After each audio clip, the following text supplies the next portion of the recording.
ಚಿತ್ತಾಪುರ ಪಟ್ಟಣದಲ್ಲಿ ನಡೆಯುತ್ತಿರುವ ವಿವಿಧ ಅಭಿವೃದ್ಧಿ ಕಾಮಗಾರಿಗಳು ಕಳಪೆ ಮಟ್ಟದಿಂದ ಕೂಡಿದ್ದು ಅಭಿವೃದ್ಧಿ ಹೆಸರಿನಲ್ಲಿ ಅನುದಾನ ದುರ್ಬಳಕೆ ನಡೆಯುತ್ತಿದೆ ಎಂದು ಬಿಜೆಪಿ ತಾಲೂಕು ಅಧ್ಯಕ್ಷರಾದ ರವೀಂದ್ರ ಸಜ್ಜನ್ ಶೆಟ್ಟಿ ಆರೋಪ ಮಾಡಿದ್ದಾರೆ. ಪಟ್ಟಣದ ಬಿಜೆಪಿ ಕಚೇರಿಯಲ್ಲಿ ನಡೆದ ಸುದ್ದಿಗೋಷ್ಠಿಯಲ್ಲಿ ಮಾತನಾಡಿದ ಅವರು, ಒಳಚರಂಡಿ ವ್ಯವಸ್ಥೆ ಅಭಿವೃದ್ಧಿಗಾಗಿ ಕಳೆದ ವರ್ಷ 30 ಕೋಟಿ ಅನುದಾನ ಬಿಡುಗಡೆಯಾಗಿದ್ದು ಕಾಮಗಾರಿಗಳು ಗುಣಮಟ್ಟದಿಂದ ನಡೆದಿಲ್ಲ ಎಂದು ದೂರಿದರು. ಕಾಮಗಾರಿ ಪೂರ್ಣಗೊಳಿಸಿದ ಗುತ್ತಿಗೆದಾರರಿಗೆ ಹಣ ಪಾವತಿಯಾಗಿಲ್ಲ ಎಂಬ ಆರೋಪಗಳು ಕೇಳಿಬರುತ್ತಿವೆ.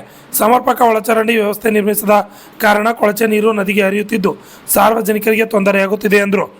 ಬಿಜೆಪಿ ಮಂಡಲ ಅಧ್ಯಕ್ಷ ರವೀಂದ್ರ ಸಜ್ಜನ ಶೆಟ್ಟಿ ಮಾತನಾಡಿ, ಚಿತ್ತಾಪುರ ಹಿಂದುಳಿದ ತಾಲೂಕು ಎಂಬ ಹಣೆಪಟ್ಟಿಯಿಂದ ಹೊರಬೇಕಾದರೆ ಸಮಗ್ರ ಅಭಿವೃದ್ಧಿಗೆ ಆದ್ಯತೆ ನೀಡಬೇಕು. ಸಚಿವ ಪ್ರಿಯಾಂಕ್ ಖರ್ಗೆ ಅವರು ತಾಲೂಕಿನ ಅಭಿವೃದ್ಧಿಯತ್ತ ಹೆಚ್ಚಿನ ಗಮನ ಹರಿಸಬೇಕು ಎಂದು ತಿಳಿಸಿದರು.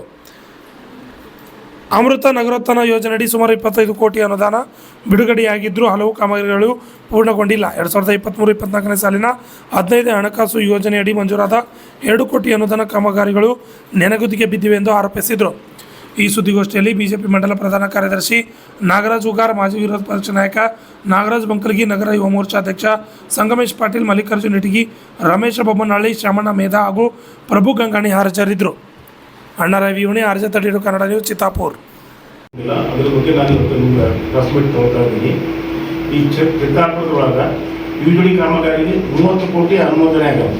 ಈಗ ಮೊದಲೇನಾಗಿದ್ದ ಕಾಮಗಾರಿನೇ ಅಷ್ಟು ಸರಿಯಾಗಿಲ್ಲ, ಅವೇ ಅಸ್ತವ್ಯಸ್ತ ಆಗ್ಯಾವ. ಪ್ಲಸ್ 30 ಕೋಟಿ ಮಟ್ಟಿಗೆ ಸ್ಯಾಂಕ್ಷನ್ ಆಗ್ಯಾವ, ಅದು ಸರಿಯಾಗಿದ್ದು ಕೆಲಸ ಪೂರ್ಣಗೊಂಡಿಲ್ಲ. ಮತ್ತು ಏನಾಗ್ಬಿಟ್ಟದು, ಎಲ್ಲಿ ಬಂದಲ್ಲಿ ಪೈಪ್ಲೈನ್ಗಳು ಬ್ಲಾಕ್ ಆಗಿ ಊರು ತುಂಬ ನೀರು ಹರಿತಾವೆ. ಆ ನೀರು ಏನಾಗ್ಯದ ಅಂತಂದ್ರೆ ಒಂದು 14 ಕಮಾನ್ಲಿಂದ ಕಾಗಿಣ ನದಿಗೆ ನೀರು ಹೋಗ್ತಾವೆ. ಈಗ ಸಪೋಸ್ ನಿಮ್ಗೆ ಬೇಕಾದ್ರೆ ಇಲ್ಲಿ ಫೋಟೋ ಇದೆ ನೋಡಿ.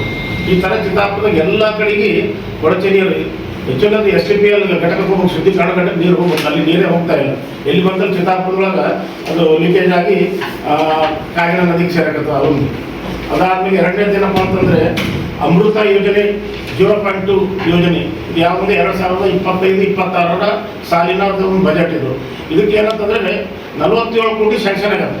ಏನಂತಂದ್ರೆ ಇದು 24/7 ಇದು ಕುಡಿಯೋ ನೀರಿನ ಯೋಜನೆ ಆಗ್ಯದ. ಇದ್ರಾಗ 40% ಸೆಂಟ್ರಲ್ ಗೌರ್ಮೆಂಟು, 40% ಸ್ಟೇಟ್ ಗೌರ್ಮೆಂಟು, 20% ನಮ್ಮ ಚಿತ್ತಾಪುರ TMCದವರು ಇದ್ರಾಗ ಇದು ಮಾಡ್ತಾರೆ, ಇದು ದೊಡ್ಡದು. ಬಟ್ ಇದು ಕೆಲಸ ಅಂತಂದ್ರೆ ಬಿಹಾರದ ಮೂಲಕ ನಳಂದ ಏಜೆನ್ಸಿಯವರಿಗೆ ಸ್ಯಾಂಕ್ಷನ್ ಆಗ್ಯದ. ಬಟ್ ಇದು ಕೆಲಸನೂ ಅರ್ಧಂಬರ್ಧ ಮಾಡಿ ಬಿಟ್ಟೋಗ್ರೆ. ಯಾಕಪ್ಪ ಅಂತಂದ್ರೆ ಅಲ್ಲಿ ಸರ್ಕಾರದ ದುಡ್ಡು ಇಲ್ಲ. ಅದಾದ್ಮೇಲೆ SCP STP ಯೋಜನೆ ಅಡಿಯಲ್ಲಿ KKRDB ಅನುದಾನ ಶಿವರಾವ್ ಪಾಟೀಲ್ ಅವ್ರ ಮನೆಯಿಂದ ಜನತಾ ಚೌಕ್ ವಾಯ ಅಂಬೇಡ್ಕರ್, ಶಿವರಾವ್ ಪಾಟೀಲ್ ಅವ್ರ ಮನೆಯಿಂದ ಅಂಬೇಡ್ಕರ್ ಚೌಕು, ಭುವನೇಶ್ವರಿ ಚೌಕ್ಲಿಂದ ಜನತಾ ಚೌಕ್ ತನಕ ಇದೊಂದು ಕಾಮಗಾರಿ. ಈ ಸುಮಾರು ವರ್ಷಗಳಿಂದ ಇದು ಪೆಂಡಿಂಗ್ ಬಂದ. ಇದು 47 ಲಕ್ಷದ ಕೆಲಸ. ಇದು ಅರ್ಧಕ್ಕೆ ನಿಲ್ಲಿಸ್ಬಿಟ್ಟಾರ. ಇದಾದ್ಮೇಲೆ ಮತ್ತೆ ಅಂತಂದ್ರೆ ಈ ನಗರೋತ್ಥಾನ 4ನೇ ಹಂತದ ಒಂದು ಕೆಲಸ. ಅದು 5 ಕೋಟಿ ಮೊತ್ತದ ಅನುದಾನ. ಚಿತ್ತಾವಳಿ 5 ಕೋಟಿ ಅನುದಾನ. ಅದ್ರಲ್ಲಿ ಏನಂತಂದ್ರೆ 10 ಕಾಮಗಾರಿಗಳು ಅದಾವ.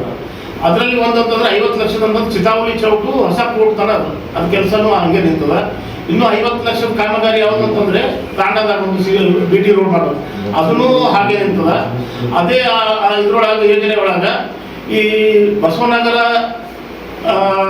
ಏರಿಯಾದಿಂದ ಬಾರ್ಪೇಟೆ ಹರಿಜನವಾಡಕ್ಕೂ ಇದು ಕನೆಕ್ಷನ್ ಒಂದು ಬ್ರಿಡ್ಜ್ ಮಾಡಕತ್ತಾರೆ. ಆ ಬ್ರಿಡ್ಜಿಗೆ ಸುಮಾರು 1 ಕೋಟಿ ರೂಪಾಯಿ ಏನೋ ಈ ಇದ್ರ ಯೋಜನೆ ಒಳಗೆ ಹಣ ಮೀಸಲಿಟ್ಟಾರ. ಅದನ್ನು ಕೆಲಸ ಅರ್ಧ ಮಾಡಿ ಹಾಗೆ ನಿಲ್ಸ್ಯಾರ. ಆಕ್ಚುಲಿ ಅದು ಕೆಲಸ ಮಾಡೋದು ಅವಶ್ಯಕತೆನೇ ಏನಿಲ್ಲ. ಅದು ಸರ್ಕಾರ ದುಡ್ಡು ಹಾಳು ಮಾಡೋದು, ಪೂರ್ ಮಾಡೋಂಥದ್ದು ಇದು ಒಂದು ಕೆಲಸ.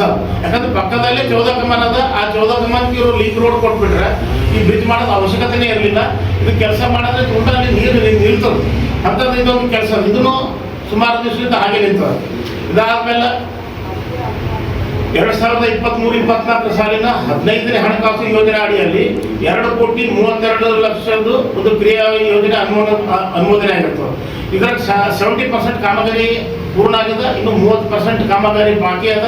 ಆ ಗುತ್ತಿಗೆದಾರ ಯಾಕೆ ಕೆಲಸ ನಿಲ್ಸಂದ್ರೆ ಅವ್ರು ಸುಮಾರು 50% ಬಿಲ್ ಅವ್ರಿಗೆ ಬಾಕಿ ಇರೋದ್ರಿಂದ ಅವರು ಕೆಲಸ ನಿಲ್ಸ್ಯಾರ. ಅದಾದ್ಮೇಲೆ 2025-26 ಸಾಲಿಂದು 15ನೇ ಹಣಕಾಸಿನ ಯೋಜನೆ ಅಡಿಯಲ್ಲಿ 2,37,00,000 ಕ್ರಿಯಾ ಯೋಜನೆ ಅನುಮೋದನೆ ಆಗಿದೆ. ಇಲ್ಲಿವರೆಗೆ ಯಾವುದೇ ಕೆಲಸ ಆಗಿಲ್ಲ, ಹಣನೂ ಬಿಡುಗಡೆ ಆಗಿಲ್ಲ. ಮತ್ತು 2026-27 ಸಾಲಿನ 16ನೇ ಹಣಕಾಸು ಯೋಜನೆ ಅಡಿಯಲ್ಲಿ 4 ಕೋಟಿಗಿಂತ ಹೆಚ್ಚಿನ ಅನುದಾನ ಕ್ರಿಯಾ ಯೋಜನೆ ಆಗಿದೆ.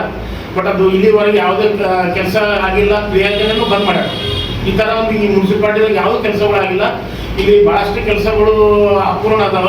ಎದಕ್ಕಂದ್ರೆ ಸರ್ಕಾರ ಯೋಜನೆ ಇದು ಯಾವುದೇ ಸ್ಯಾಂಕ್ಷನ್ ಮಾಡಲಿ, ಯಾವುದೇ ಟೆಂಡರ್ ಮಂಜೂರಾದ್ರೂ ಕೆಲಸ ಅರ್ಧಂಬರ್ಧ. ಯಾಕಪ್ಪ ಅಂತಂದ್ರೆ ಸರ್ಕಾರದ ದುಡ್ಡಿಲ್ಲ, ಆ ಕಾಂಟ್ರಾಕ್ಟರ್ ದುಡ್ಡು ಬರಲಾರ ಸಲುವಾಗಿ ಅವ್ರು ಯಾವುದೇ ಕೆಲಸ ಮಾಡ್ತಾ ಇಲ್ಲ.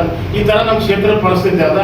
ಈ ಕ್ಷೇತ್ರದ ಶಾಸಕರು, ಕರ್ನಾಟಕದ ಗೃಹ ಮಂತ್ರಿಗಳು ಕ್ಷೇತ್ರದ ಕಡೆಗೆ ಅವ್ರ ಗಮನನೇ ಇಲ್ಲ. ಅವ್ರು ಅದು ಬಿಡೋದು 24 ತಾಸು ಬೆಂಗಳೂರಲ್ಲಿ ಬೇರೆ ಬೇರೆ ಕೆಲಸಗಳು ಮೈ ಮೇಲೆ ಹಾಕೋತಾರೆ. ಯಾವ್ದು ಬಿಟ್ಟು ಅವರು 24 ತಾಸು ಆರ್ ಎಸ್ ಎಸ್ ಮುಂಜಾನೆ ಸಂಜೆ ತನಕ RSS ಜಪ ಮಾಡತ್ತಾರ.